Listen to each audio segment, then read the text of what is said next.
Banyak dai-dai, bahkan dai-dai yang katanya salafi banyak. Tapi kenapa yang menerima dakwah salaf kok sedikit? Banyak atau sedikit yang menerima dakwah salaf? Kata sebagian orang, oh enggak Ustadz, dakwah salaf sekarang ini banyak diterima di mana-mana.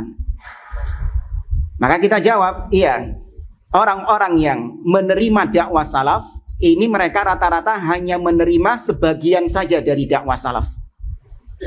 Tapi mereka tidak menerima secara keseluruhan dari dakwah salaf. Itu juga disebabkan karena dai-nya hanya mengajarkan apa-apa yang memang disetujui oleh kaum muslimin, yang disukai oleh kaum muslimin. Coba seandainya dai-dai salaf, dai-dai salafi yang banyak itu, mereka menegaskan akidah ahli sunnah wal jamaah, mereka mentahdzir kaum muslimin dari penyimpangan-penyimpangan, maka dakwah salafiyah atau orang-orang yang katanya ikut dakwah salaf tetap jumlahnya akan sedikit. Ya, maka jangan takjub ya dengan maraknya kajian-kajian sunnah, kajian salaf, banyak berterbaran di mana-mana. Yang ikut dakwah salaf juga banyak, iya. Hanya sebatas apa yang mereka setujui dari dakwah salaf. Buktinya apa?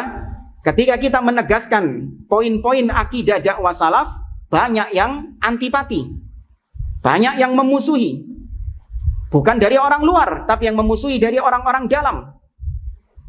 Kenapa? Karena kita menegaskan akidah salaf yang sebenarnya, manhaj salaf yang sebenarnya ini.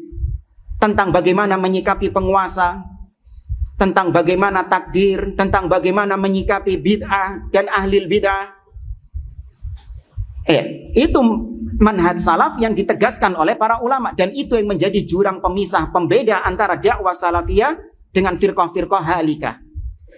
Tapi ini enggak ditegaskan kepada orang-orang yang katanya ngaji sunnah. Makanya enggak heran orang-orang yang ngaji sunnah ini kaget ketika kita sampaikan tentang manhaj salaf yang sebenarnya, bahwa manhaj salaf yang sebenarnya bara', berlepas diri dari ahlil bid'ah.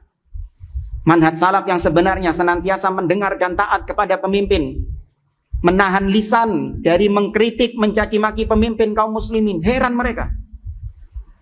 Baru tahu kalau ternyata manhaj salaf itu harus mendengar dan taat kepada pemimpin. Ya. Atau mungkin sudah tahu, tapi mereka nggak menerima tentang poin akidah yang satu ini.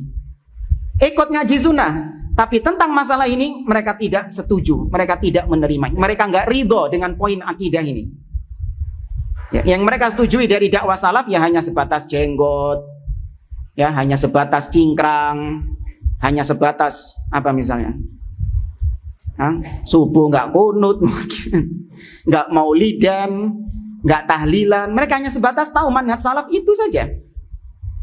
Tapi rincian akidah salaf, rincian usul sunnah, pokok-pokok prinsip dakwah ahli sunnah, nggak tahu mereka.